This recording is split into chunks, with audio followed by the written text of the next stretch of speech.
Hello guys, welcome to this new video.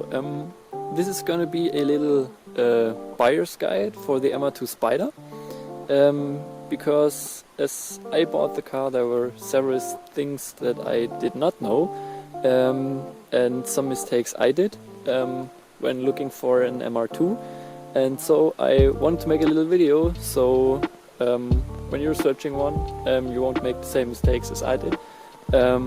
And I divided the video, here I got my little script, into two parts. Like first I want to talk stuff specific about the MR2 or the MR2 Spider, and in the end I want to also add some general things you should look out for when buying a used car. So yeah, let's jump right into it. First thing about the MR2 is because you don't have as many like trim levels and stuff like that maybe other cars have. There's just one main thing, that is there was a facelift and a pre-facelift model. You can notice the facelift model from the facelift headlights with these projectors on the top, the facelift bumper, with the fog lights, and also if you go to the back, also these vents are different, and in the back you got the facelift taillights. The pre-facelift had like also rectangular shaped like blinkers, and so the facelift got the round ones. And also the rear bumper, there are these inserts. I mean, I don't have them obviously, as you can see, but the facelift one has these triangular shaped inserts instead of the standard grille. And there are also some parts where you can notice it when we go to the inside.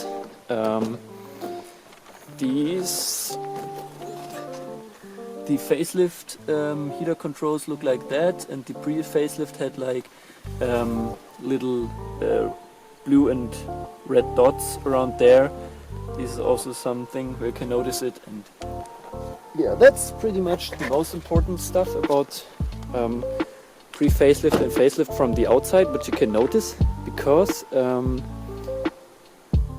the pre-facelift had several issues with the engine and the cats. You can try opening the hood to show you guys, because wait, alright, so because the 1cc in the pre-facelift model had issues with the pre-cats, like destroying themselves and getting sucked back into the engine and then causing more and more oil problems with the piston rings, but this was fixed mainly with the facelift. I haven't heard of many problems with the facelift engines, but yeah, if you are looking for a pre-facelift model, make sure to maybe, if you have the possibility, to bring a key or how do you call it? Something to undo the O2 sensors, because then you can from there, maybe with your camera or something, look onto the surface of the pre-cats, and if they're okay, you make sure not to buy a damaged engine, because yeah, you don't want that, because they're likely to blow sooner or later.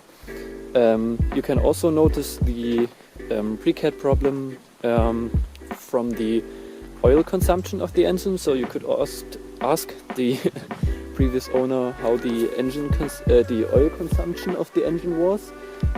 If it was like using more than a liter of engine oil on 1000 kilometers or something, it's more likely that you got a beginning or also a short block problem, which I talked about with the piston rings, and yeah, you don't want that. So yeah, so much about the facelift stuff.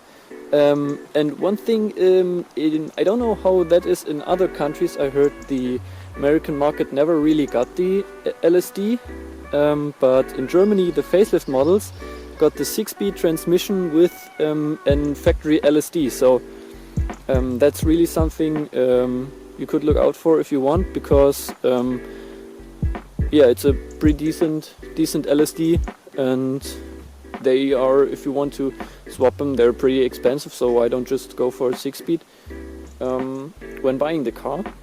And yep, so much about that. I think that works for Europe in general, not only Germany, but I don't know how it is in the rest of the world. And yeah, what's next? Yeah, I would also recommend, if you want to have the hardtop, maybe already search for an MR2 which has the hardtop already on, because these things are darn expensive. You can pay, I think by where I live, they're around 800 to 1,000 euros just for the hardtop.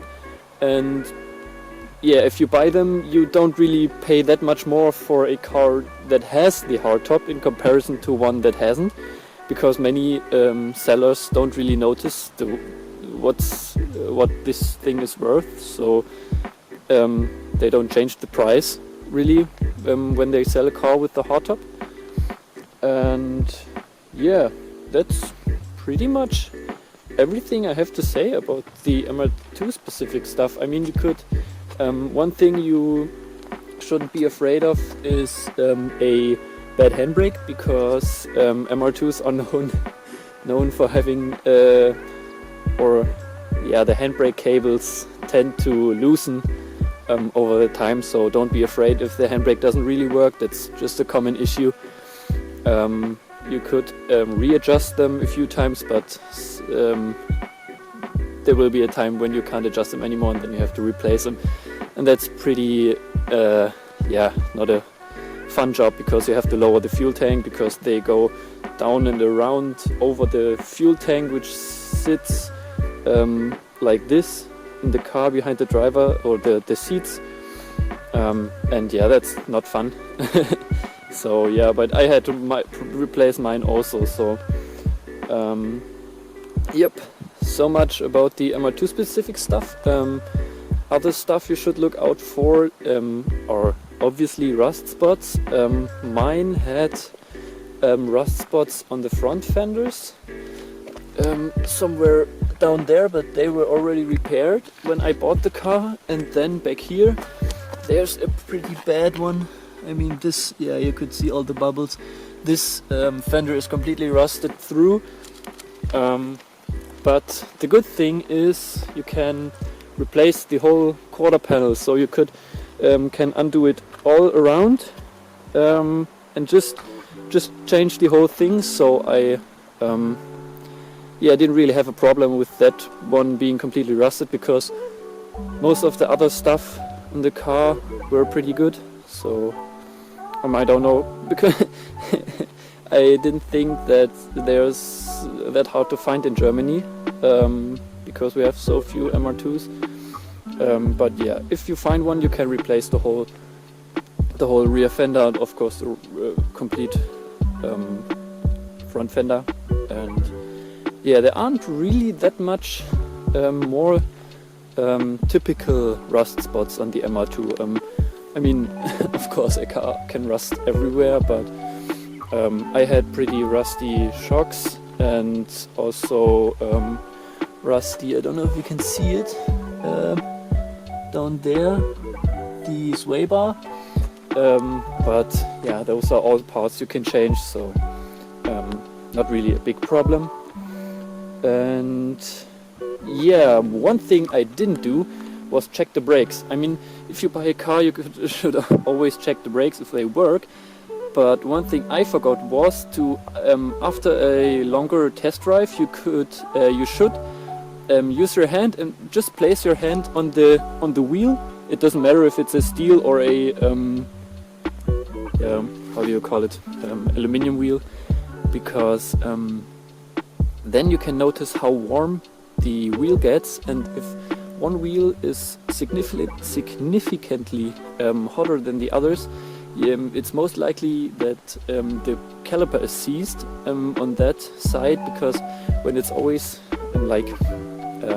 contacting the brake pads with the brake discs, it creates a lot of heat and it heats up the whole wheel. So that's nothing you want, and I didn't do it. I thought, yeah, car drives fine, car brakes fine, but then I noticed that the rear rear driver side caliper was totally seized, and I had to change the whole thing. And if you want to buy original Toyota parts, it's stupidly expensive, and so yeah, because then you always have to replace both sides, and it gets quite expensive. So you want to look out for that. Also the same thing, of course, in the front. Just check if they're getting hot, and if one is getting, I mean, they should normally get a bit hot, but one shouldn't be significantly hotter than the others. Alright, next thing I didn't do was check the clutch, because you can easily check the clutch by I noticed that my clutch was going bad when I was accelerating in 4th gear from around, I don't know, 50 kilometers an hour to 100. The RPM started rising, but the car wasn't accelerating, so that meant the clutch is bad, and clutch jobs, if you let a mechanic do it, are also pretty expensive. If you can do it yourself, it isn't that bad, because the clutch isn't that expensive not on itself, but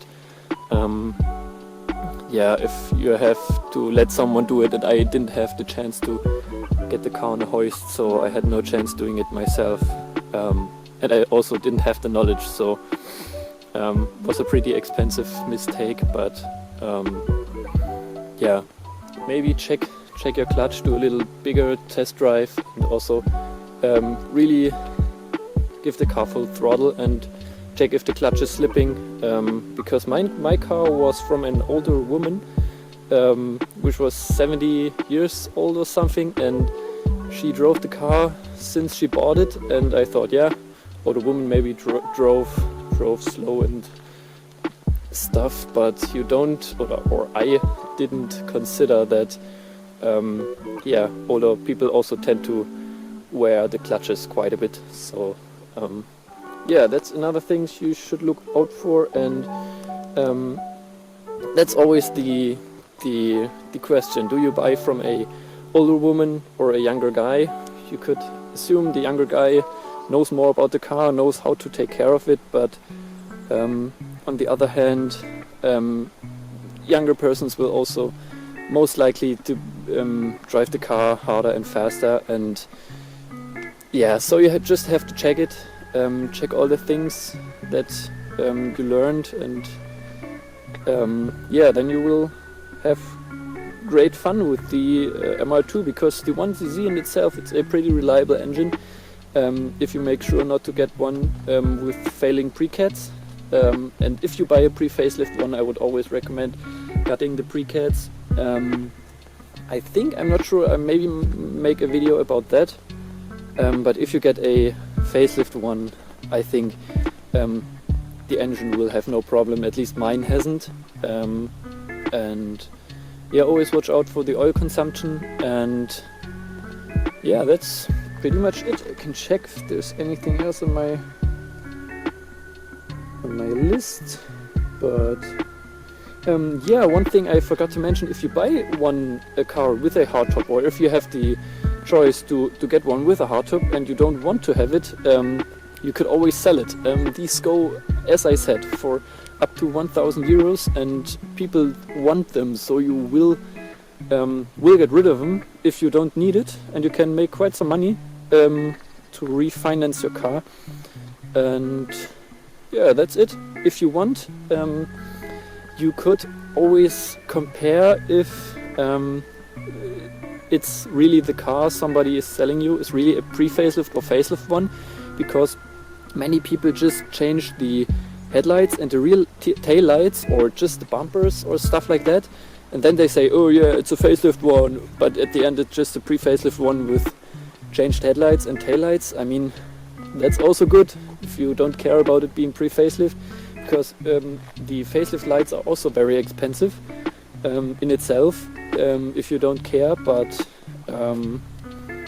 yeah, you will have, or you might risk having engine issues. So yeah, that's pretty much everything I had to say about the car.